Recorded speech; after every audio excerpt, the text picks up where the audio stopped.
Hi everyone.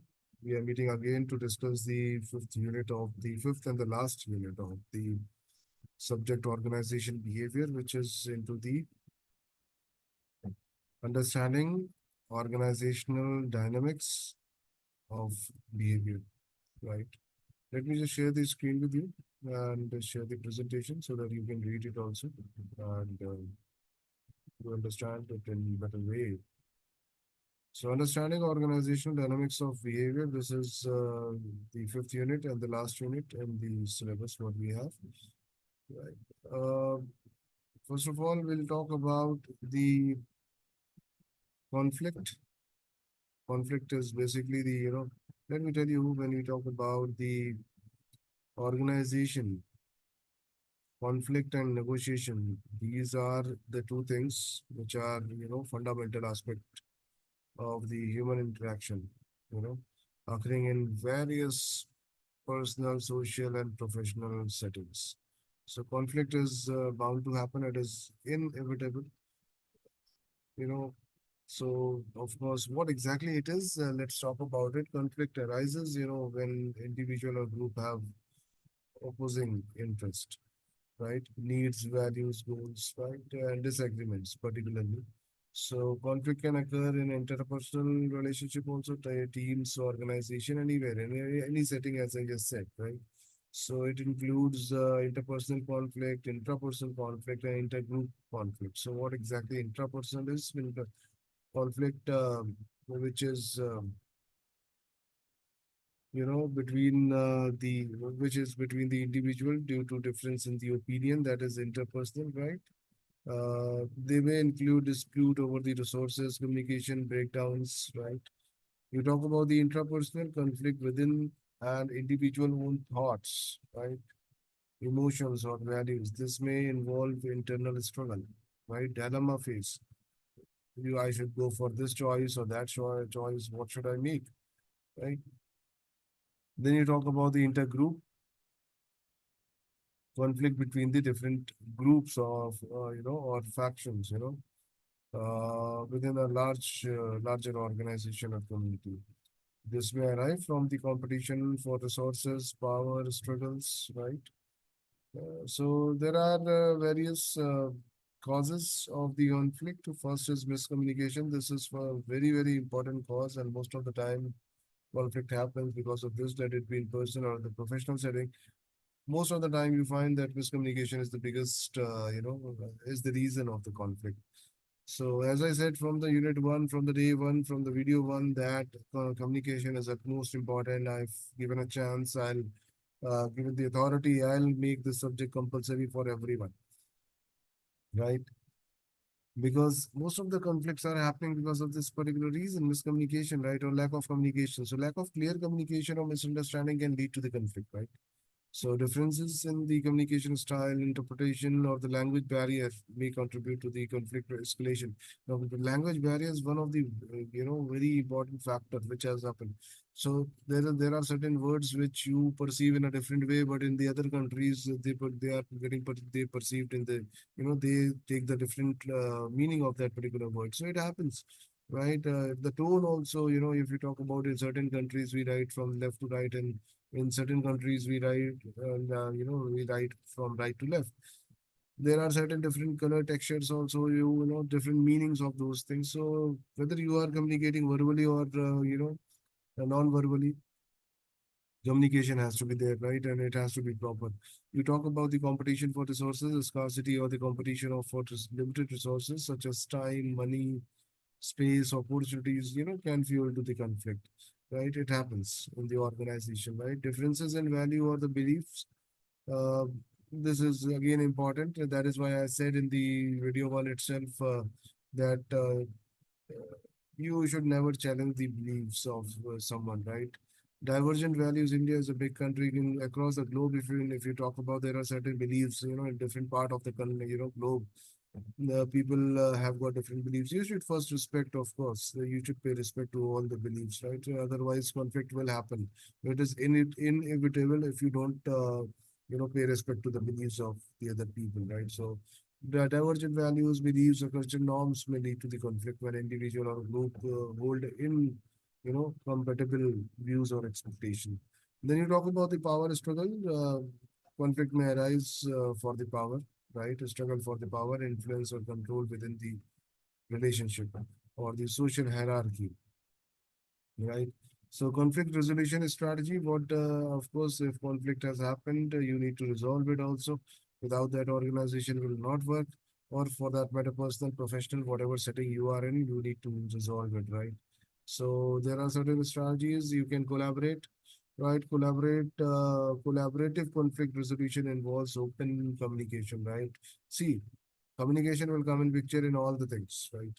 So open communication, active listening, mutual problem solving to find win-win situation that satisfy the interests of both the parties or all the parties, right, involved in that.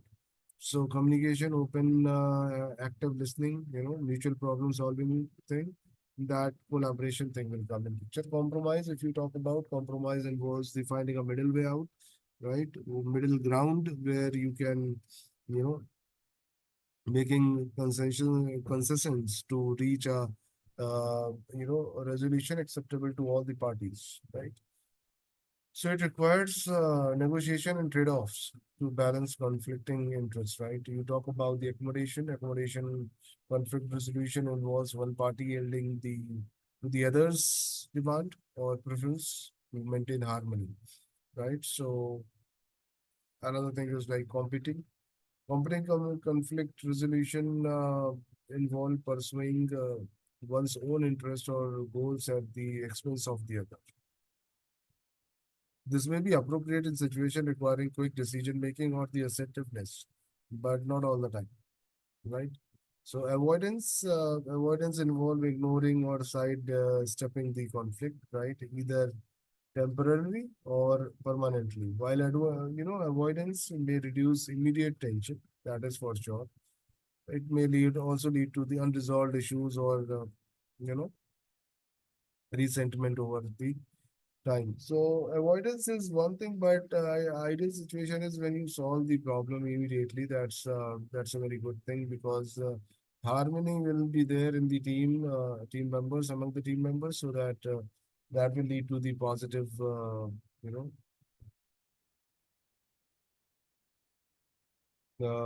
values of positive environment in the organization, right? So conflict should get resolved, right? The other thing is negotiation. This is again a fundamental thing which normally happens, right? It is inevitable. So you talk about the negotiation. Negotiation is basically a process of communication, right?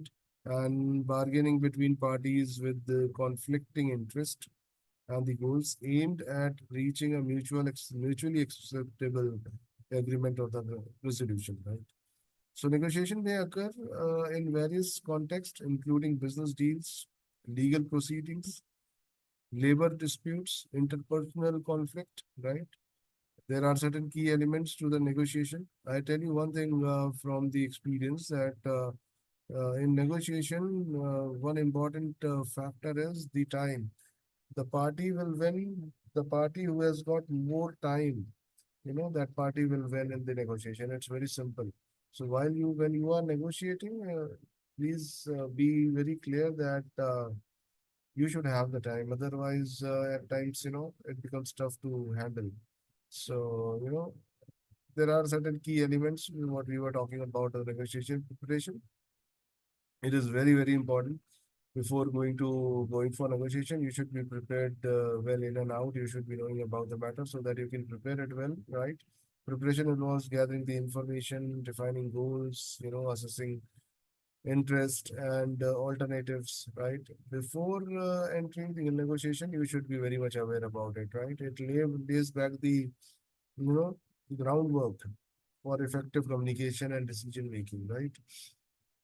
You talk about the discussion. Discussion involves the exchange of proposals, right? Arguments, concessions to explore options and narrow differences between the parties, right? Effective communication, actively listening again comes in picture, right? You talk about the concession making. Concession making involves the um, you know offering compromises or adjustments to one's position to facilitate the progress and build trust during the negotiation. Right? You talk about the agreement. Agreement occurs when the parties reach a mutually acceptable solution or compromise that address their interest and the concern. Right? So agreement happens and then after the follow-up, right? Negotiation has got the key elements, five key elements if you say: preparation, discussion, concession, agreement, and then follow-up. Right? So conflict and negotiation are natural aspect of human interaction, right? Offering opportunities for growth, collaboration, resolution, right? These all things will be there. But I would like to add here that whenever conflict happens, please do not take anything on, personally. There is nothing personal, nobody tries to hurt you in the organization. Please understand there is nothing in person. There is nothing personal, right? It's all organized in the organization interest. So first of all, it is very important to, leave everything there in the organization itself. There is nothing personal. So do not take it personally. That is what my advice will always be. Then we talk about the power.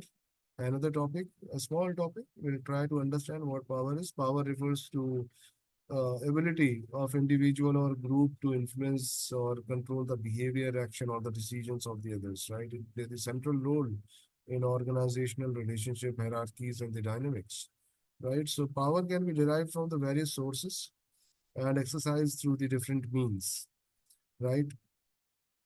Uh, you talk about the formal power, informal power, control of resources, right? Network and alliances. So these are the four basically types which are there in the slide. But I would like to add one more thing. Like broadly, I'll divide power into two parts: formal and informal. Right? The rest is okay. I'm in control of the resources and network analysis. Of course, this is very important. But formal and informal, what does it mean? In the organization, you generally get the power by two ways. One is formal, one is informal, right? The second one is informal. So formal simply means that your designation, with the designation, you get the authority and the power, right? We talk about the informal. Informal power, comes in. You get the informal power by your behavioral traits. If you have the skills, if you have the command on your work, right? If you're logical, if your behavior is good, right? Your social interaction is, you are socialite. You have, you collaborate with the people. Then automatically the power comes, power. You get the power, right?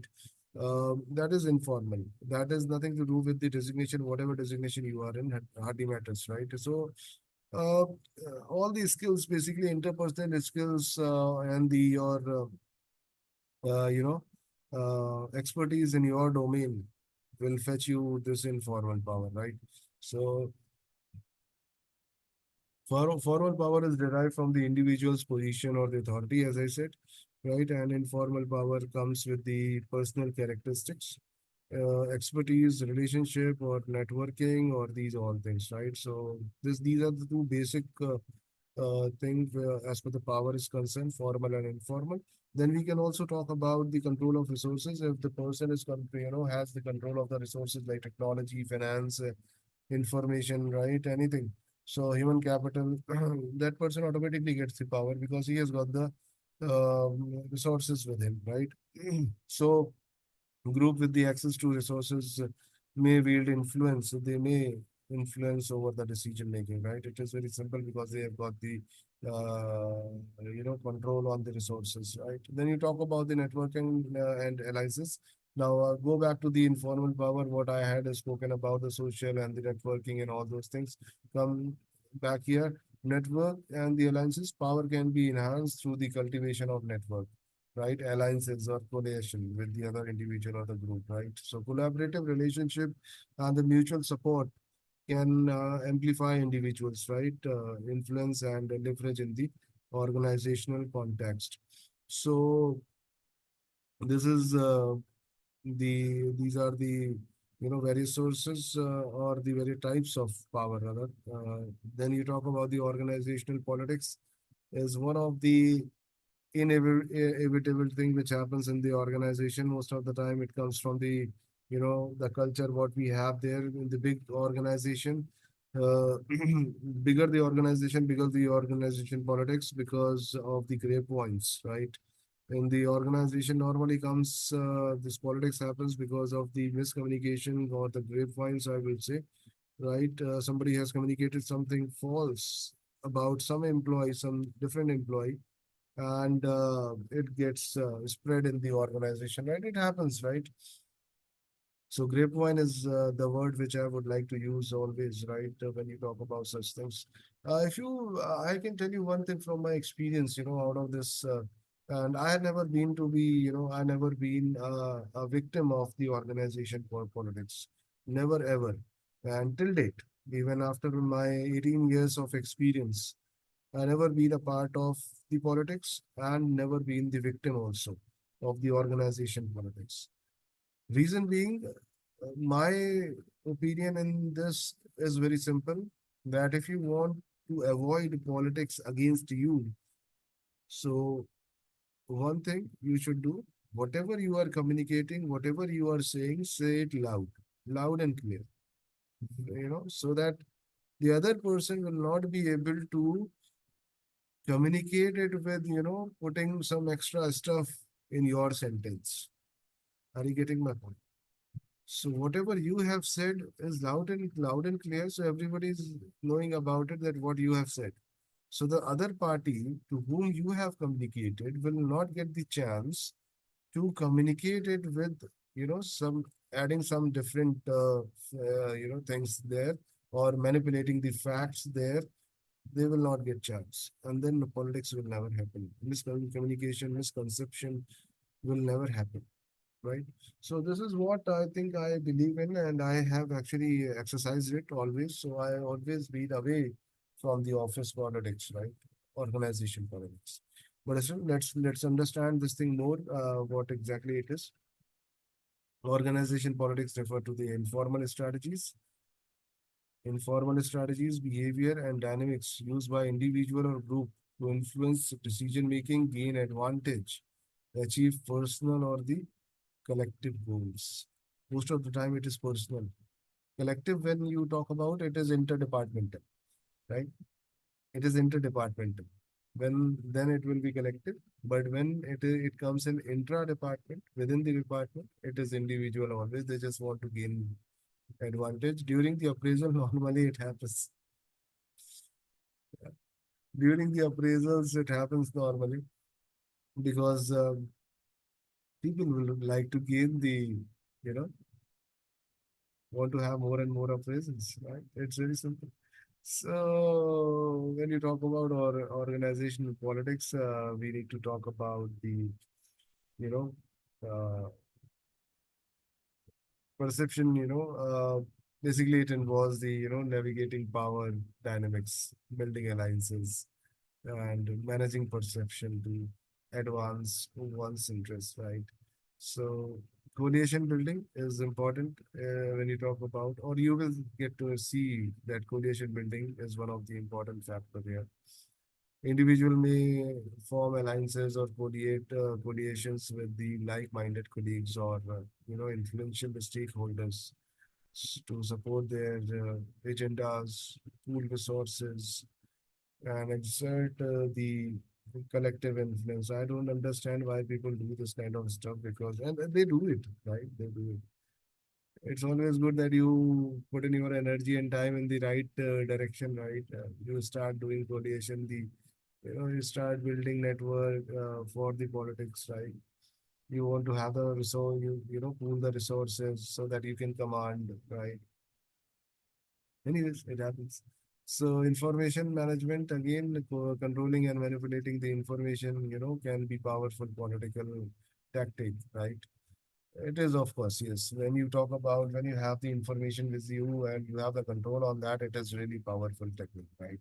As per politics is concerned, organization, and then you have, you know, ingratiation and the persuasion. So ingratiation simply means that you are seeking favor or approval from the decision makers. So maybe through flattery, compliments, and other form of social influence which people do, right?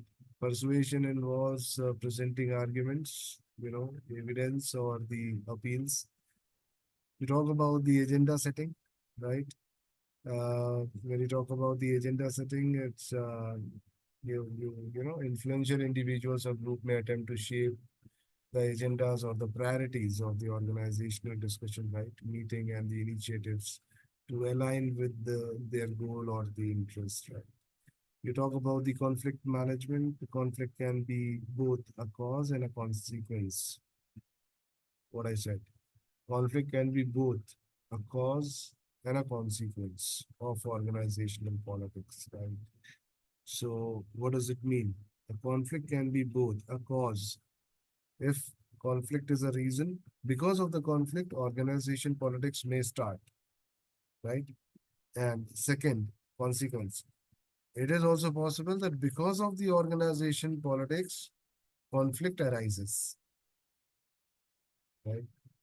It's a wonderful game, but I certainly don't like it, right?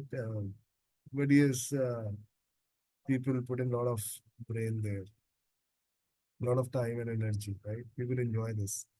I just want to be away. Effective conflict management involves, negotiating, compromise, and resolution to minimize negative impact. So this is about the organization politics, right? And let's talk about the implication and the strategies, that is awareness and adaptation, ethical consideration, building relationship, strategic communication, right? These are the strategies which can be followed. Understanding power dynamics is very, very important. Now, this is something which I also believe in, right? I don't want to get into the politics, but I believe in this, that you should know the power dynamics, right? Power dynamics, you should really know, you should be aware about, right? Understanding power dynamics and organizational politics enables individual to navigate complex situations, anticipate challenges, right, and adapt their strategies to achieve desired outcome effectively. Power dynamics is, then you can easily be away from the politics, right? Nobody will be able to do anything to you, right? So this is important, right? This is a very good strategy, and that is what I adapt. Ethical consideration, while organizational politics, you know, uh, can be legitimate meaning of influencing change or advancing interests, right? You talk about the building relationship, building a strong relationship, fostering trust, cultivating positive reputation, and can enhance individual credibility, influence, and resilience in the organization context. And then strategic communication. Communication comes in picture. Effective communication, right? Transparency and information sharing can mitigate the misunderstanding. So as I said, that you should say everything, loud and clear. It has to be transparent, right? Everybody should know what you have said, right? What you have communicated, so that the other person with whom you are communicating will never get a chance to put in extra things there, manipulating with the facts and figures, and then communicate it with the higher authorities or the colleagues or some other person, right? Which creates the misconception, misunderstanding, and then the conflict arises, and conflict may become the reason for the organization politics, probably, right? So, and this is the whole chain, and then you need to be very clear from your side, and you can easily avoid organization politics. That is for sure, right? You talk about the organization culture. This is again important stuff to talk about. Organization culture basically, refers to the shared values, beliefs, norms, attitude, right, and behavior that characterized an organization and guide in members' interaction, decision, and the action. We always talk about organization culture. How is the culture in that organization, whether it is conducive or not? If it is conducive, I'm going to join that organization, and the employees will really be happy because it is conducive environment, right? Wherein if it is a toxic environment, then nobody would like to join that organization. But if somebody has joined the organization later on, they feel very bad about it, that they are there in the toxic environment. And it also depends on the individual, whether individual loves this kind of organization politics. If they do, probably they will enjoy there, and they will be there for long. But people who don't like to get into the toxic environment, right? But toxic, let me tell you, toxic environment, even people will work, employee will work, but not for the long time. It will be for maybe a year time or 2 years time, not beyond that, because everybody has got certain responsibilities, personal responsibilities also. You cannot be involved all the time, like 24 hours in the organization politics, right? It is sheer wastage of time.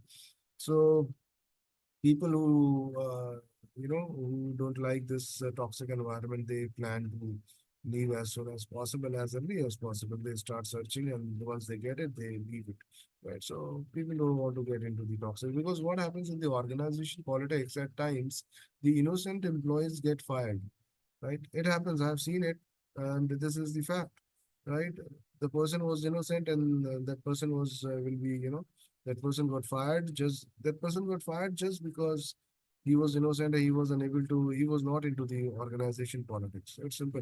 And one more thing, innocent simply means that he has not done anything, right? But also he was not aware about the power dynamics. And that is why the result is that he or she got fired, right? So you need to understand the power dynamics, but do your stuff with all ethical means, right? And put in your energy, time in the right direction, get the job done, right? You are there in the organization, you work for which you get the remuneration and the other perks. Enjoy that, right? It's very simple. That is my opinion would be. But as I say, that organization politics is inevitable. So which impacts the organization culture. And that is what exactly we are talking about as of now, right? So organization culture is often considered a key determinant, right? There are certain key component. If you see here, values, beliefs, norms, symbols, language, right? These are the key component in the organization culture. So what exactly it is? Values, we have already discussed in the other unit. Values represent the core principle beliefs, right, and ideal that are deeply ingrained in the organization's culture, right? These are the values. They guide the decision-making behavior and priorities, right? You talk about the beliefs. Beliefs are the conviction or the assumption. Conviction is the very good word, let me tell you guys. It is better word than the confidence nowadays, right? Conviction is the word. Conviction simply means that whatever confidence you have, it is backed by certain logic, certain documents, certain thing is there to back it up, right? So that is conviction. Maybe it is backed by the facts and figures, right? So conviction is important. Conviction, assumptions, yeah, interpretation shared by the members of the organization, right? They shape the individual's perception, attitude, and the actions, right? Influencing how they interpret and respond to organizational event and the challenges, right? Then you talk about the norms. Norms are informal rules or the standards of behavior that govern the interaction, expectations, and the social dynamics, right? You talk about the symbols. Symbols are the tangible or intangible representation of the organization culture, values, or the identity, right? They may include artifacts, rituals, logos, slogans, stories, that convey shared meaning. Okay. You talk about the language. Language encompasses the terminology, jargons, and communication style used within the organization, right? So this is let's talk about the characteristics of the organization culture, and then after we talk about the importance, cultivating this thing, and then after this, okay. So let's talk about this characteristics. Sharedness is very very important. This is important characteristic. Organization culture is characterized by a shared nature. It is shared, right? As it is reflects the common value, beliefs, norms, right? It is shared among the members, right? across different levels, also across different departments, right? This is the one characteristic. Second is stability and persistent organization cannot be, it has to be stable, right? And to be stable and enduring over a time, over the period of time, right? Persisting even as individual member come and go doesn't matter, right? Organization exists, the people come and go. That's okay, but that culture will always be there, right? That culture will be stable, right? It is deeply embedded in the organization history or tradition, right? We talk about these adaptability. While organizational culture provides stability and continuity, it also demonstrates adaptability and flexibility in response to the internal and external changes, right? So that is the third characteristic. Fourth is influence on the behavior. Organization culture significantly influences members' behavior, undoubtedly. Members' behavior and attitude also, right? So, and decisions also. It certainly impact. Then you talk about the organization, it culture basically shapes how individuals perceive their role, interact with the other and other things, right? It and the approach also, right, towards any task or the challenge, right? So this is another thing. Then you have the alignment with the organization goal. Effective organization culture are aligned with the organization mission, vision, and the strategic goals, right? So that is effective. That is the ideal situation, right? They promote behaviors and the practices that support the achievement. Hmm. So these are the characteristics of the organization culture. Let's talk about the importance and cultivating leadership theories. I'll take in the next video. So I'll take two more slides and then after I'll stop. Later on in the other video, I'll take the behavioral theories, leadership theory, and the other theories rather, right? LMX theory and other theory. We'll take in the next video. As of now, after two slides, I'll stop. Right. So let's understand the importance of this thing. Organization culture, employee engagement and satisfaction is one of the most visible and importance which we can easily see, we can easily feel because it gives the positive results when your employees are engaged and satisfied. Of course, a strong and positive organization culture fosters a sense of belongingness, right? Pride and the commitment. So this is very much visible because you can easily get to know because the of the energy levels and the motivation level of that employee. If you just look at, you'll get to know that they are really happy about the organization, right? You talk about the performance and the productivity. Organization culture certainly impact or the influence the organization productivity, right? It really impacts on the performance, right? You talk about the attraction and the retention of the talent. A compelling organization culture can attract top talent, right? Culture is very important. Um, People would love to would love to work with the organization where we have the good culture, right? Organization reputation and adaptability and the change, right? So organizational culture can either facilitate or hinder the organizational change initiatives, right? Cultures that embrace innovation, learning, and agility, I would say, are better equipped to adapt to the changes, right? So importance of the organization culture is there, what we have just discussed, and cultivating and managing organization culture, leadership and role modeling is important. That's how you can cultivate, right? Communication and transparency has to be there, employee involvement and empowerment. If you see, involving employees in the decision making process, seeking their input and empowering them to contribute to the organization culture can seriously enhance the ownership, right? Commitment and the satisfaction. That's how you can actually build a very good culture there in the organization, right? Leadership and the role modeling. If you talk about leaders, play a crucial role in shaping and reinforcing, right? The organization culture. recognition and reward is again very important because it really motivates the employees, and when employees are motivated, they will always be involved, engaged with the work, and the results will be positive. Right? Continuous learning and improvement, there should be a chance. When you talk about continuous learning, healthy feedbacks are required, right? That culture should be there where people can, give the open feedback, and the other person, is a healthy feedback, right? Positive, with a positive attitude, right?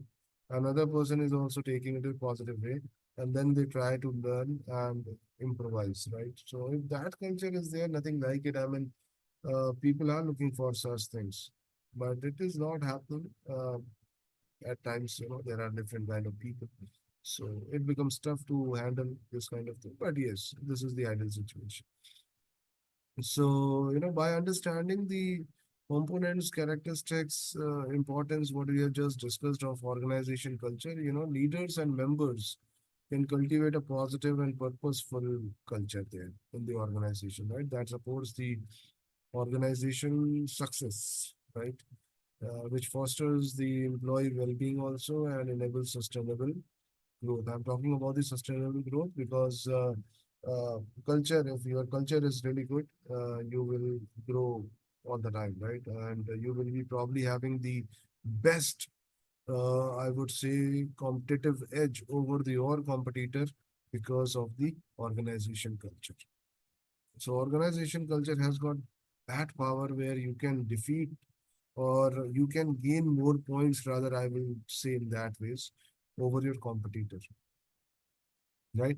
Because I firmly believe that if you keep your internal customers happy, your external customers automatically become very, very happy. I firmly believe in this, right? So just keep the organization employee happy by making, some good organization culture. Openness should be there, transparency should be there, unbiased opinion, healthy discussions has to be there, right? Okay, so I'll just stop here with the organization culture. This leadership theories I'll take in the next video, right? And we'll finish unit 5 also in the most probably in the next video, otherwise next to next video, right? So I'll stop here. I'll stop sharing the screen, and I'll stop recording the video also. All right, guys. Thank you so much. Enjoy yourself. Bye bye. Take care. We'll meet in the next video. Thank you. Bye bye. Take care.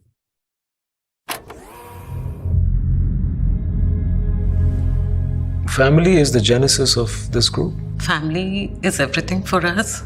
They know the nitty-gritty of what needs to be done. We're each other's building blocks. It has never been two families. It has always been one. પરિવાર એ જ સર્વસ્વ છે. Without family, I think we would lose my sense of direction.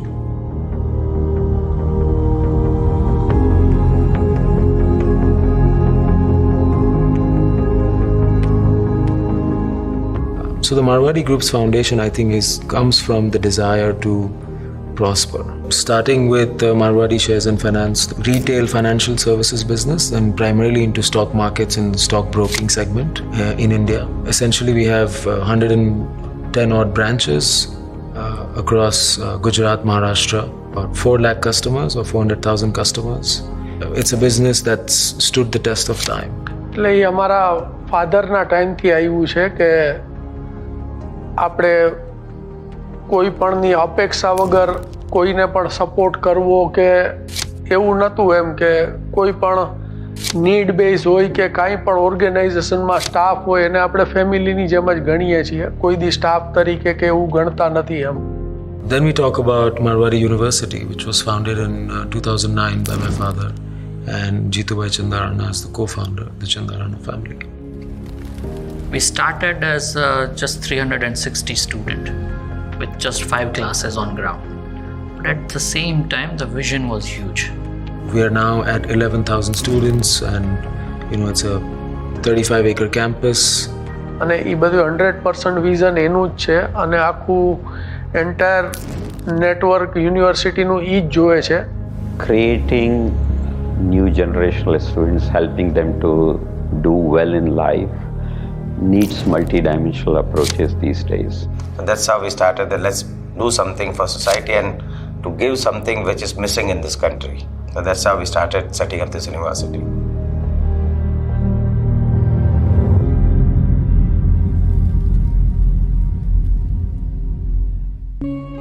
So Marwadi Chandarana Intermediaries and Brokers Private Limited.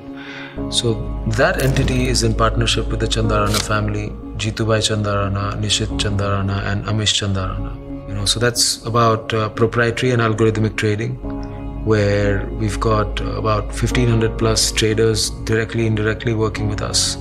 ત્યારે મેં હંમેશા વિચાર્યું છે કે કોઈ પણ બિઝનેસથી એવી રીતે કરવો જોઈએ કે જે સ્કાય ઇઝ ધ લિમિટ હોવી જોઈએ.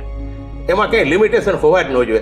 તમારી જેટલી કેપેસિટી વધે એટલું તમારે કામ આગળ ને આગળ તમારી પાસે હોવું જ જોઈએ. So far what we are traditional broker with, of course, a pinch of all the new age technology available in our business. Well, I am a hardcore trader. I am always on the screen.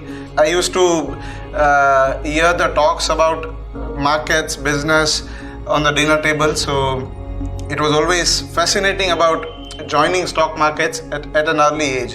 So that's how I joined them, my father and my brother. Business and the partnership is just based on trust. It's not just one person who is going to achieve success. It's all of us together who are going to reach our goal and achieve success. Most recent business we've entered is Pixin Energy. We've entered energy as a sector and power as a sector. We have around 200 people now, and one question, when we ask, why do you want to join Pixin? They have, this one standard answer that it's a group, it's a part of the Marwadi family, and that's why we want to join. That belongingness, that ownership should come if you treat them like your family members. The most recent business and the latest one is One Finance, which I founded. One Finance is essentially a reimagined personal finance institution. We started with building it on multiple values and all that, but we just wanted that one word that can define that why do we exist. And then finally we realized that just by being honest, everything else falls in line, So we offer unbiased, qualified and hyper-personalized advice on one's personal finances. We have always believed in, building up the relationship with clients and our authorized partners who are, pillars for our success, I would say. If you don't have people whom you share your success or prosperity, then it has no relevance on its own. So Believe family is a effort. As united, we achieve something. And we all three brothers, told our father, no, we will not take this risk. But he said, no, I'm going ahead with it, whether you join us or not. And that's how we are today where we are. So it was his courage, his entrepreneurship, and his ability to see future. I think that's what made us today what we are. Younger generation પાસેથી તો ઘણું શીખવા મળ્યું છે જે અમને અત્યારે નવું જે યંગર જનરેશન ડેવલપ કરે છે સારી ભાવનાથી સારી રીતે. They are carrying the legacy forward, and I'm very proud to know that and to share even that. I mean, it's a very proud thing for us. દરેક વસ્તુઓ છે એ પેરેન્ટ્સે પણ સમજવી પડે કે તમે એને એની રીતે કરવાની છૂટ આપો. એના અત્યારના જનરેશન પ્રમાણે એને આગળ વધવા દો. They have an open mind to take it to the next level and exploring other ways, the ways that may not have worked for them. Like every generation learns from new generation. Like what my father couldn't do, we did it. What we don't understand, they are doing it. I think the Marwadi Chandarana group represents and lives purpose. It represents and lives impact. It represents and lives creating sustainable long-term businesses and organizations. And Marwadi Chandarana group represents, taking risks where it matters, not just for themselves, but those who we impact directly and indirectly, right? So we employ about 4,500 people across all organizations. We've got about 5 lakh customers, students, so on and so forth. We've designed the business model in a way where the customer and the people's interest, directly or indirectly, is at the heart of our business. So we're a people-centric company. We're not a customer-centric or an employee-centric company. Without our values, Marwadi and Marwadi Chandarana Group won't be where it is today.